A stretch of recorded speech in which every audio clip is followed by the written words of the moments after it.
Solid state का next topic त्रिज्या अनुपात। देखिए त्रिज्या अनुपात है क्या, ध्यान दीजिएगा। रेडियस रेशियो त्रिज्या अनुपात। तो किसी भी आयनिक यौगिक में धनायन और ऋणायन की त्रिज्याओं का जो अनुपात है वही कहलाता है त्रिज्या अनुपात। यानी हम कहेंगे कि त्रिज्या अनुपात इक्वल होता है R प्लस अपान R माइनस। तो किसी कोई भी आयनिक कंपाउंड है, उस आयनिक कंपाउंड में जो केटायन और एनायन के रेडियस का जो रेशियो वही कहलाता है रेडियस रेशियो। तो किसी आयनिक यौगिक में धनायन और ऋणायन की त्रिज्या का अनुपात ही त्रिज्या अनुपात कहलाता है। अब इस त्रिज्या अनुपात से हमें पता चलता है धनायन का कोऑर्डिनेशन नंबर, उसका स्ट्रक्चरल ओरिएंटेशन कैसे वो बना हुआ है। ठीक है, तो आइए यहाँ पर समझते हैं इस बात को। तो ये हमने 4 कॉलम बनाए, ड्रा कर हमने लिखे। एक हमारा पहला कॉलम हो गया त्रिज्या अनुपात का, दूसरा हमारा कॉलम हो गया कि उसका कोऑर्डिनेशन नंबर क्या होगा, यानी उसकी समन्वय संख्या क्या होगी, उसकी समन्वय संख्या क्या होगी, कोऑर्डिनेशन नंबर क्या होगा। फिर उसका स्ट्रक्चरल विन्यास यानी कि संरचनात्मक ओरिएंटेशन कैसा होगा, यानी कि उसका स्ट्रक्चरल ओरिएंटेशन कैसा होगा। और ये लास्ट आया एग्जांपल। क्लियर।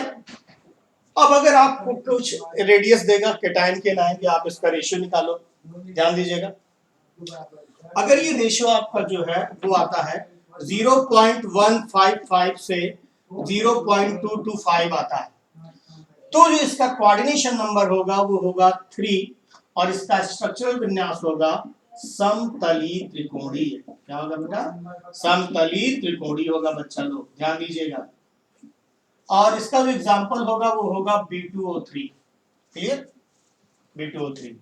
अब अगर ये त्रिज्या अनुपात 0.225 से लेकर के 0.414 आता है तो इसका कोऑर्डिनेशन नंबर होगा 4 और इसका जो स्ट्रक्चरल ओरिएंटेशन होगा चतुष्फलकी यानी टेट्राहेड्रल। चतुष्फलकी टेट्राहेड्रल। एग्जांपल होगा जिंक सल्फाइड ZnS। क्लियर। अब देखो नेक्स्ट है, अगला है, ध्यान दीजिएगा। अगर ये रेडियस 0.414 से 0.732 आता है तो इसका कोऑर्डिनेशन नंबर होगा 6 और इसका जो स्ट्रक्चर होगा वो होगा ऑक्टाहेड्रल यानी अष्टफलकी। और इसका एग्जांपल होगा NaCl। राइट। अब अगर ये रेडियस रेशियो 0.732 से लेकर के 1 तक का तो इसका कोऑर्डिनेशन नंबर होगा 8 और इसका जो ज्योमेट्री होगा, इसका जो क्या कहते हैं स्ट्रक्चरल ओरिएंटेशन होगा वो होगा बॉडी सेंटर्ड क्यूबिक। एग्जांपल है CsCl। ठीक, अब यहां तक आपको समझ में आया ही होगा। क्लियर।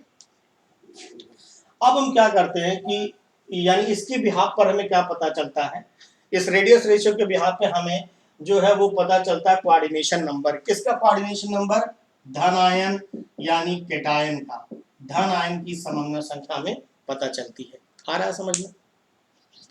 अब जैसे सपोज करो कि कोई एक क्वेश्चन दिया, ठीक है, यहां लिख रहा हूं। क्वेश्चन है कि MgO के क्रिस्टलीय संरचना में Mg प्लस प्लस की त्रिज्या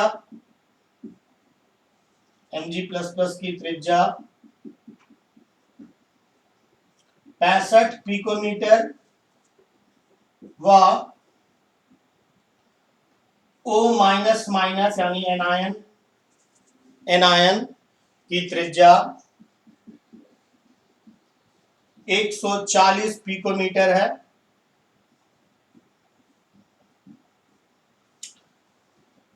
Mg प्लस प्लस का कोऑर्डिनेशन नंबर बताओ। Mg प्लस प्लस का कोऑर्डिनेशन नंबर यानी समन्वय संख्या बताओ और बताओ कि इसका स्ट्रक्चरल ओरिएंटेशन कैसा होगा। तो अब देखो यहाँ पर हमें धनायन की त्रिज्या कितनी दी गई है, 65 दी गई, क्लियर। और यहाँ पर एनायन का कितना दिया गया, 140 दिया गया है, ठीक है ना। अब हम इसको क्या करते हैं, इस 65 को डिवाइड कर देते हैं, क्लियर। ओके, मैं इसको कैलकुलेटर से कर देता हूं। 65 को डिवाइड कर दिया जाए 140 से, आ गया 0.46, आ गया 0.46 आ गया, ठीक है। तो अब ये 0.46 आ गया। अब ये 0.46 कहां से कहां तक देख रहे हो, ये 0.46 आप देख रहे हो 0.414 से 0.732 के बीच में आ रहा है ना, इसी के बीच में आएगा। तो इस तरह Mg++ का कोऑर्डिनेशन नंबर क्या हो जाएगा, 6 हो जाएगा। और इसका स्ट्रक्चरल ओरिएंटेशन कैसा हो जाएगा, आ जाएगा ऑक्टाहेड्रल। क्लियर हुआ सबको, आया समझ में, सबको आया होगा समझ में। बस 1 मिनट बच्चों, थोड़ा इसको खुराक दे दें, फिर एक और क्वेश्चन कर लेते हैं, फिर आगे बढ़ते हैं, ठीक है। बस थोड़ा सा और वेट करो मेरा, बस 2 मिनट, ध्यान दीजिएगा। नेक्स्ट है, सभी बच्चे ध्यान दें, इस चीज को सुने अच्छे से और चीजों को अच्छे से समझें, अच्छे से कॉन्सेप्ट को क्लियर करें, अच्छे से चीजों को समझें। अब देखो ये क्वेश्चन आपने कर लिया। अब सपोज करो कि एक NaCl का क्रिस्टल लैटिस, एक क्रिस्टलीय संरचना है NaCl की। मान लो क्वेश्चन दे रहा है कि NaCl, क्वेश्चन है कि NaCl के क्रिस्टल जालक में, NaCl के क्रिस्टल जालक में, क्या क्रिस्टल जालक में, NaCl के क्रिस्टल जालक में Na प्लस की त्रिज्या, Na प्लस की त्रिज्या 100 पिकोमीटर है, 100 पिकोमीटर है। तो Cl माइनस की त्रिज्या क्या होगी, तो Cl माइनस की त्रिज्या क्या होगी बच्चा लोग, क्या होगी Cl माइनस की त्रिज्या, यही पता करना है। अब यहाँ पे क्या कह रहा है कि NaCl के क्रिस्टल जालक में Na प्लस की जो त्रिज्या है वो कितनी है, वो आपका 100 पिकोमीटर दिया गया है, ठीक है। क्वेश्चन को ध्यान से पढ़िएगा, 100 पिकोमीटर है और कह रहा है कि आपको बताना है कि इसकी त्रिज्या क्या होगी, ठीक। तो देखो त्रिज्या अनुपात इक्वल क्या होता है, R प्लस पान R माइनस। अब हमें ये पता करना है कि हम ये चीज कैसे फाइंड करेंगे, ध्यान से समझिएगा।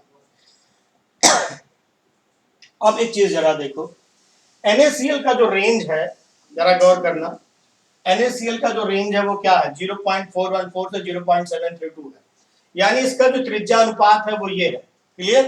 अब यहाँ पे जगह क्या मैं यही लिखता हूँ अपनी बात समझाने के लिए। तो ये जो त्रिज्या अनुपात है, आप देख रहे हो एग्जांपल NaCl है और ये रेडियस रेशियो आप देख रहे हो। अब मैं यहाँ पे वो रेडियस रेशियो लिख देता हूँ बेटा, ये मैंने लिख दिया वो रेडियस रेशियो, वो कहां से कहां तक है, वो है 0.414 टू 0.732, क्लियर। अब इसमें मुझे केटायन का दिया गया है, कितना दिया गया, इसको मिटा देते हैं, कंफ्यूज हो जाओगे।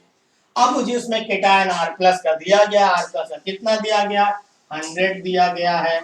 अब मुझसे R माइनस का पूछ रहा है, तो R माइनस इक्वल हो जाएगा 100 अपॉन, ठीक है, ठीक है ना, या अपॉन ये इस साइड आ जाएगा, यानी ये हो जाएगा, या 2 है, नहीं तो कुछ लोग समझ लें कि नहीं वो सब्सट्रैक्ट का साइन है।